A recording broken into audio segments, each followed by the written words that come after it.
KPBS On Demand is supported by UC San Diego's Art Power, presenting cellist Joshua Roman, performing from his album Immunity, alongside music by J.S. Bach and more, Sunday, June 22nd at UC San Diego's Epstein Family Amphitheater. Reserve your tickets at artpower.ucsd.edu. Good morning. I'm Annika Colbert. It's Tuesday, May 17th. San Diegans take a stand against racism. More on that next, but first, let's do the headlines. Federal officials say they've found a sophisticated cross-border tunnel in Otay Mesa. Officials announced the discovery on Monday. They say it has reinforced walls, a rail system, power, and ventilation. The tunnel was found after Homeland Security officials staked out a stash house in National City last week.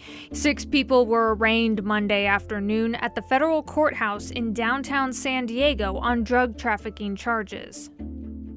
California's landmark law requiring women on corporate boards has been ruled unconstitutional. Los Angeles Judge Maureen Duffy Lewis issued her ruling on Friday. The conservative legal group Judicial Watch sued over the law. They argued it was illegal to use taxpayer funds to enforce a statute that violates the California Constitution by mandating a gender-based quota. The state countered, saying the law didn't create quotas because boards could add seats for women without taking seats away from men. San Diego city officials say there's more than $800,000 that needs to be returned to more than 1,000 residents and business owners. According to the city, the most common types of unclaimed monies are returned checks for overpayment of business taxes, overpaid utilities, and other fees. For a link to check to see if the city owes you money, go to kpbs.org. From KPBS, you're listening to San Diego News Now. Stay with me for more of the local news you need. KPBS On Demand is supported by Splatero, helping homeowners pay off debt by offering streamlined access to your home's equity with no additional monthly payments or new debt. Splatero provides a lump sum of payment in exchange for a share of your home's future value. Pre-qualification is available at splatero.com.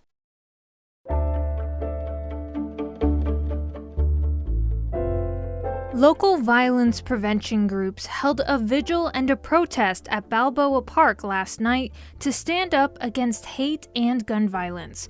KPBS reporter Kitty Alvarado was there and says they also called on politicians to take action. We've come to a time where we know that racial violence, Lord, has been normalized. The vigil and protest to denounce racial hate and gun violence started with a prayer and moment of silence led by Bishop Cornelius Bowser of Charity Apostolic Church. Then the names of the 10 mostly black victims who police say were gunned down by a self-proclaimed white supremacist were read. Aaron Salter, Catherine Massey, Ruth Whitfield. I am not okay. We are not okay.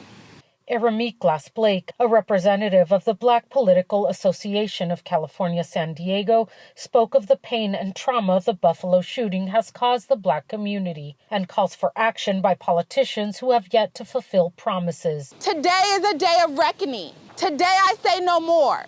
She also called out those who stay silent in the wake of horrific racial violence and injustice. Kitty Alvarado, KPBS News.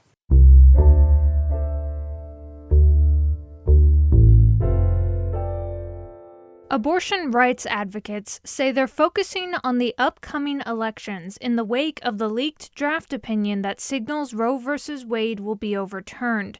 Vernita Gutierrez is with Planned Parenthood of the Pacific Southwest. She helped organize the rally over the weekend in downtown San Diego that drew thousands. She says it's time for action. The real goal is to, elect more pro-abortion and pro-sexual and reproductive health legislators into our Congress, but we also need to do that at the local level as well. If Roe is overturned, more than 24 states are poised to ban abortions or severely restrict them. California is not among them.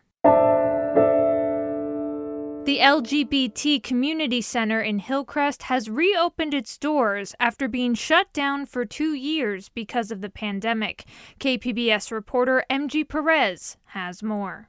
The epicenter of San Diego's LGBTQ community is best known simply as the Center, in the heart of Hillcrest on Normal Street. The center shut its doors in March 2020. For the past 2 years, staff members did their best to provide services online when possible. Food distribution never stopped. In fact, it went from serving 600 people a month in 2020 to more than 2,000 even now. But at the heart of the center are the resources to support marginalized people, including immigrants and those living with HIV/AIDS, providing power through knowledge. Gus Hernandez is the center's senior director of communications. We support the LGBTQ community in providing access to educational resources here at the center to make sure that they are educated and know how to protect themselves, protect their loved ones. The center also underwent thousands of dollars in renovations, making the building safer and more modern. MG Perez, KPBS News. Coming up, carbon capture technology is gaining traction both at the United Nations and in California. But what is carbon capture tech, and will it be enough? We'll have more on that next, just after the break.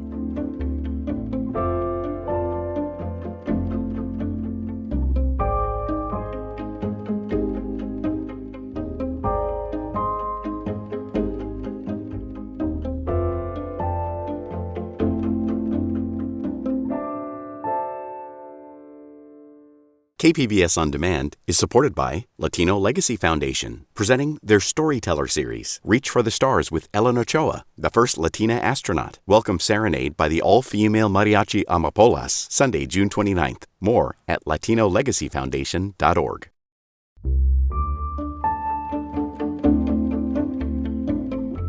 Last week, California released draft updates to a plan to cut greenhouse gas emissions, but the plan left environmental groups with concerns. The plan was first created in 2008, and it's updated every 5 years. Cap Radio's Manola Sakaida has more. The draft's goal is carbon neutrality by 2045. This would mean the state is removing as much carbon from the air as it's emitting. Some of its strategies include transitioning to zero-emission transportation and all-electric appliances in new homes. But environmental groups say the plan could perpetuate rather than phase out fossil fuels.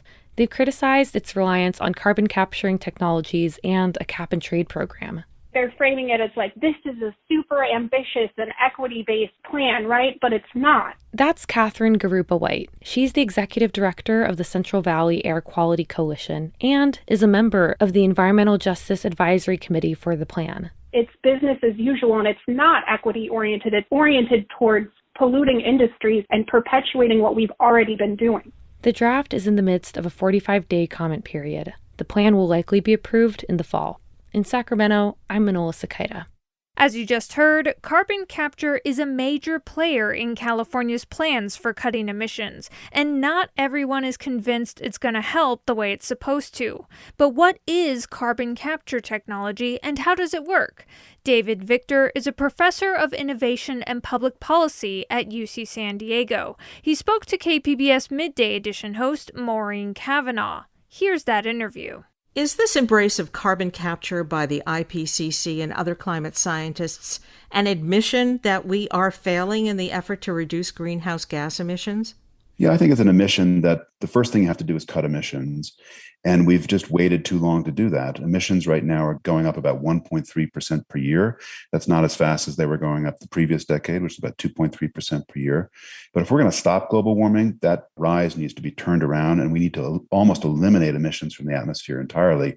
We just spent so long going to meetings and talking about this and not getting very much done that we're now committed to at least 1.5 degrees of warming, probably 2 degrees of warming. And this new report from the UN recognizes that, and recognizes that even if we have a crash program to reduce emissions, we're also going to have to pull some of those emissions that have accumulated in the atmosphere, have to pull them out and put them safely away from the atmosphere. Yeah, can you tell us what this carbon capture technology actually does? So there are many different technologies. Some of the technologies involve building machines that actually take the carbon dioxide. It's a very low concentration gas in the atmosphere and concentrates it and then puts it safely underground. So they're machines. They're very expensive right now, but the costs seem likely to come down with investment. You can do it the old-fashioned way, which is to grow trees or plants. There's some interesting work going on at Salk and other places where you can engineer plants so that they absorb that carbon in the root structure and in the soils, and then combine that with no-till agriculture, and that could put the carbon back in the ground. You could protect mangroves, a variety of other strategies. Some people are looking at how to change the chemistry actually of the oceans, and then that would then result in the oceans absorbing more of the carbon dioxide and keeping out of the atmosphere. Has any of this technology been proven to work in reducing greenhouse gases in the atmosphere? Well, some of the elements have been proven to work. So, for example, take these engineered machines. There's a project going on right now in Iceland, relatively small quantities, about a few thousand tons of carbon dioxide per year, but all profound technologies begin at a small scale. That's an example. We've been working on crop engineering for a long time, so it's an extension of those kinds of technologies. If we could figure out how to grow more trees in a safe way and also protect those, unfortunately, many of the world's forests are in places where it's hard to protect those trees, then that could end up playing a significant role. So I think what we've seen is that the elements of the technologies and the ideas are there.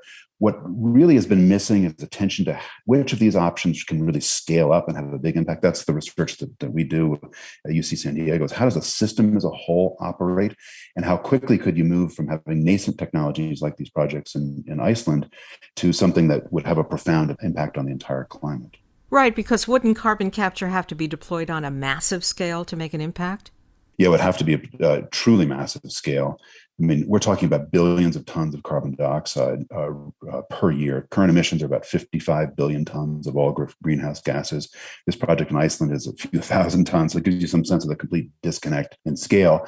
And one of the things we've learned from our research already is that even if the technologies improve rapidly and we get started right now, it's probably going to take a few decades for the technologies to improve enough and for the scale to be reached that these carbon removal options could be material alongside outright cuts in emissions. So that's an argument for getting started. That's one of the reasons why the Department of Energy has so much money in their new budget for this kind of technology. It's why places that have been leaders on climate change, including California, are recognizing they're going to have to be leaders on carbon removal as well.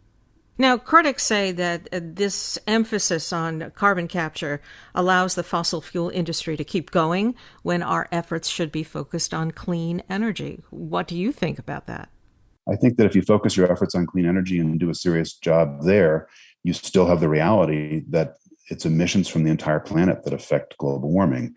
And so unless we expect China and India and frankly the rest of the United States to get in line with the kinds of things we're already doing here in California, then we're in for quite a lot of warming. And so I think you have to walk and chew gum at the same time. You have to make a big effort, massive, much more serious effort than we made so far. And that was David Victor, Professor of Innovation and Public Policy at UC San Diego. He was speaking with KPBS Midday Edition host Maureen Kavanaugh.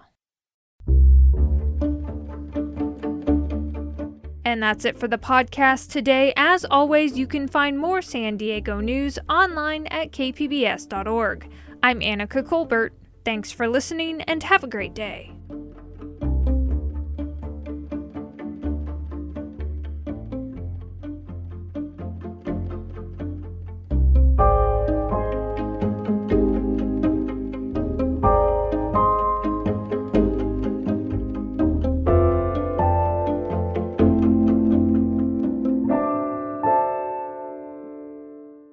KPBS On Demand is supported by the San Diego County Toyota dealers, presenting a new 2025 Tundra designed to combine performance and comfort with up to 437 horsepower and 10-speed automatic transmission. See your Toyota dealer. The San Diego County Toyota dealers. We make it easy.